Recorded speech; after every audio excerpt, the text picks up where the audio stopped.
going to induce coma, respiratory failure, and death, which we just heard. So you have opiates and opium, so the two subcategories of narcotics. Your synthetics are produced chemically, and they're not derived from the opium, but similar. They're not in any way derived from opium, but they have a similar effects. They produce euphoria, drowsiness, apathy, lessen physical activity, sometimes impaired vision. If you're under the influence of a narcotic, you're usually going to pass into a semi-conscious state of sleep or near sleep. It's called on the nod, if you've ever seen it. It's not people falling asleep. You're going to see that. But I'll tell you right now, if you're in front of somebody who's on the nod and you're talking about them, they hear you. They will hear you. It all gets processed. You can ask them a question and they'll come right to it. If your name's like Jim and you're sitting there talking, hey Jim, yeah, what's up? You got to keep your eyes open. My eyes are open. I'm fine. You sit there, we have to measure pupils at some point, and we have to, hey, open your eyes, open your eyes. It's called ptosis, droopy eyelids. You're going to see that. It's also common in depressants. You got to almost constantly hit them. Open your eyes, open your eyes. I got to measure. Open them. I'm opening them. They're open. As they're shut, they'll tell you they're open. And they're talking to you. It's like, they're open. On the nod, usually you'll get that a lot. They look like they're falling asleep. They're really not. The difference is between on the nod and falling asleep. Falling asleep, you're literally falling asleep. On the nod, like I said, they're easily awakened and they arise quickly, and they hear everything you say. They're listening. So if you don't want them to know what you're talking about, don't say it in front of them, because they will remember. You have cops, being typical cops, someone's on the nod, and they're talking, and they'll sit there and kind of, whether they're joking, whether they're serious, everyone has a different point of view. They'll use the negative connotative word of junkie. They'll say it, and later on the person, thinking they're asleep, later on the person's like, yeah, thanks for calling me junkie, or I don't like you because you're making fun of me. I wasn't saying anything about you. They hear you. They'll know. He was completely out of it. Even as he was coming out of it, even as stuff was wearing off, you could see he had a long-term use of inhalants. It was volatile solvents. Because the statute has a list of drugs, the way it works is it has to be accepted by the court. So you can actually you have to show the derivative. There's a lot of different metabolites and derivatives of all the drugs that will cause the same effects, but it's not listed in the statute.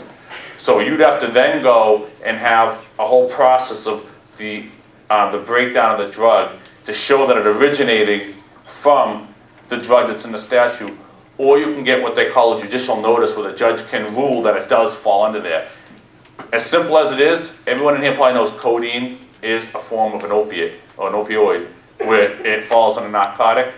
It actually had to go all the way up to pretty much the Supreme Judicial Court of Massachusetts for them to rule that it was a judicial notice and that it does fall under there. Because the judge gave a judicial notice, they didn't have all the breakdown, and it's simple as it is. So it's kind of crazy. Views of speech is going to be slow, thick, and slurred.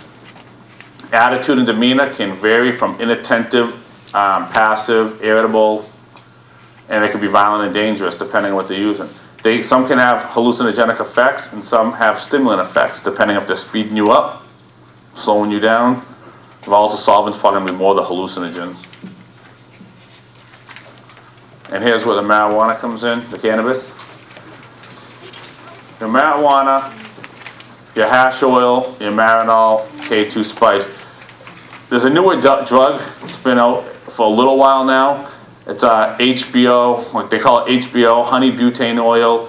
They call it shattered, and it's pretty much almost pure marijuana, or pure THC, sorry. Marijuana, most of the joints you have today probably have about 30% THC levels in them, depending on which kind on average. It's increased the way, we've gotten better, especially you have a lot more of the hydroponic propagation where they're growing their own, you can get a better mix in there. But the honey butane oil is almost pure. It's talking like 95% THC, and it looks like taffy.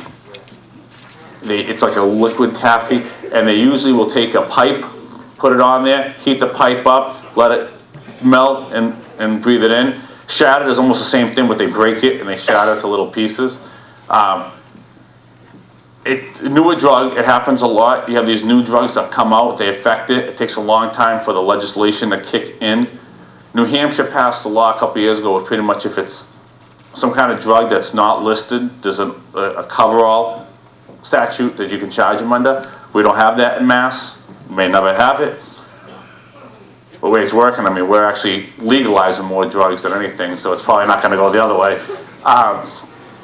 There was a representative somewhere that was trying to put it on the possession of heroin to be decriminalized as well.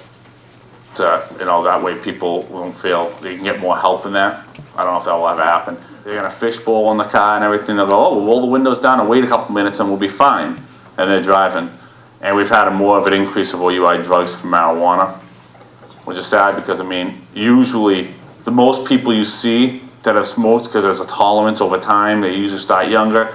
You can have them do a lot of the field sobriety, you can have them do a lot of the, and there's not really an impairment, but I've gotten called out for 2 somewhat within the last couple months for marijuana alone, and you could see the impairment. I even asked one of the kids, I'm like, what did you actually smoke? What kind of marijuana? He goes, I don't know, it's called fire. So who knows if there's anything else mixed in with it, but it was enough where it impaired his driving. He almost hit a cruiser head on, and they swung around and he got out and he couldn't do anything.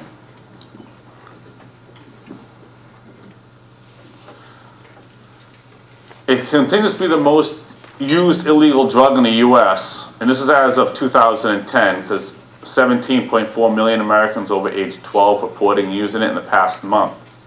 Problem is you have Colorado that's completely legal now.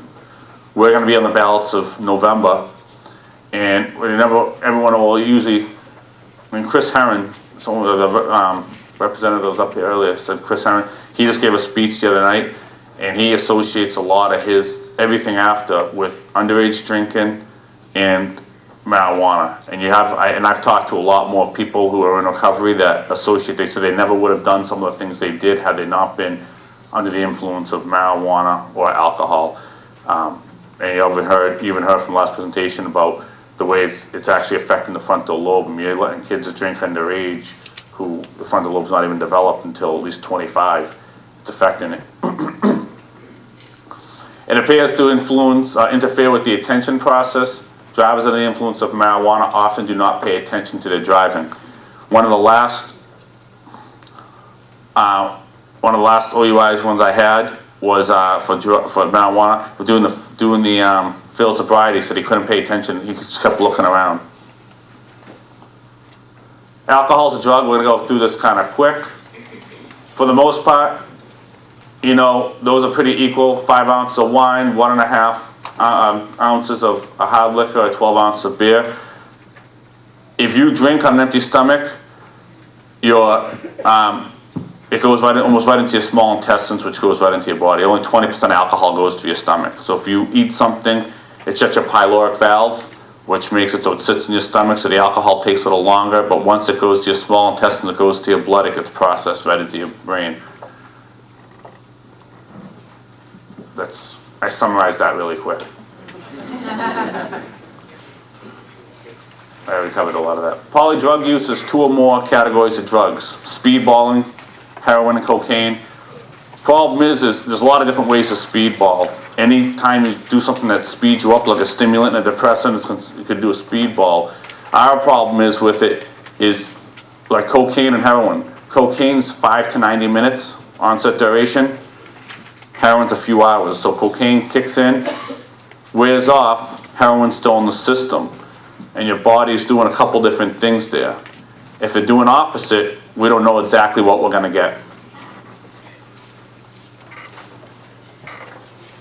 Frequency, I mean, for the most part, approximately 35% of all toxicology results indicate 2 or more drug use. I've seen it more and more. I don't think I've had any evaluation where there's 1 drug on board. They usually have multiple things going on. This is our chart.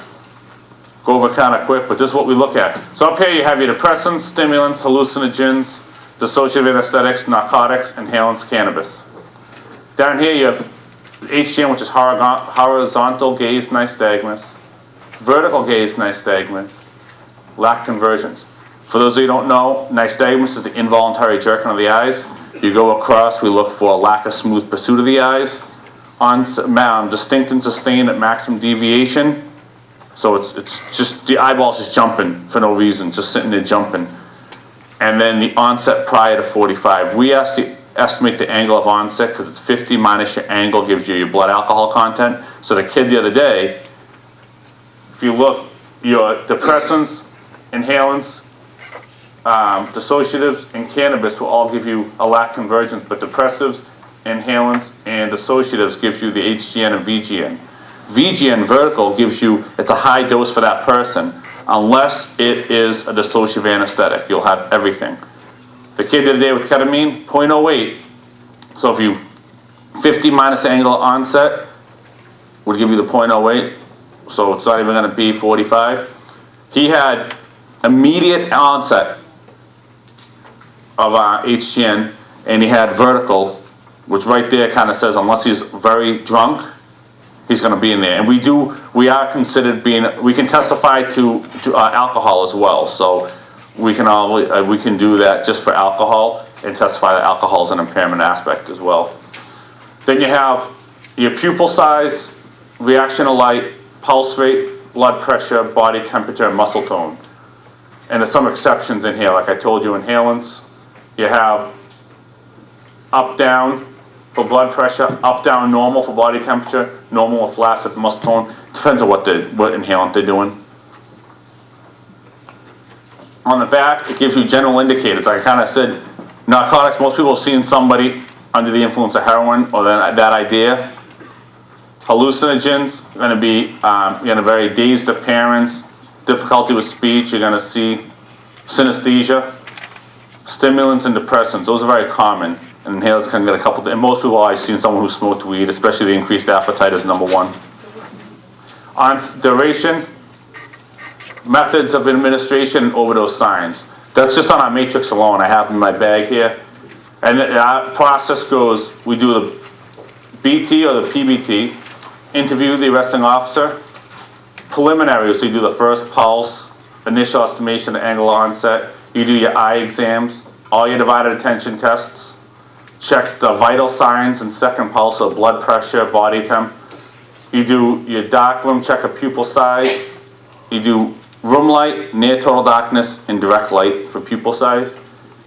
Your ingestion, so you look for where they, up your nose and your mouth for track marks. Muscle tone, you ask them questions, you give your opinion, and then you get a tox with the urine, so we bring it to the state lab and get it. I kind of finished it up. Anyone have any questions? A lot I know I just threw at you. Yes? Where does bath salts fall into that? Bath salts are going to be kind of more in, it's going to fall into the cannabis as well. Yeah. Lights? And again, they always make new drugs, so what we do is, if it falls in the category, if the way it appears the body, we look at it, compare it to the matrix, call it, and we can testify to it in court. Because if we can't get a tox, we still got to testify. They want to take the kid out. If they can get a hold of a DRE, I think they probably wouldn't get a tox, but they could do an evaluation to determine if there's an impairment by any kind of substance, and they could probably write a report and use that for their benefit. Schools have asked, could they do it for a kid? I don't see why not. I think the biggest issue would be if the parents are going to fight that or not. But we can testify and we can show an impairment to any substances. We can utilize it. Workplaces are starting to use it. So they do the drug test, or they don't want to do the drug test. Okay, we'll do this evaluation. So they have had it come up more, but it was created for OUI. Some more follow-up questions. Please feel free to reach out to him. Right now, I'm going to ask everybody to participate in lunch through the back door there, and the room is on your left-hand side.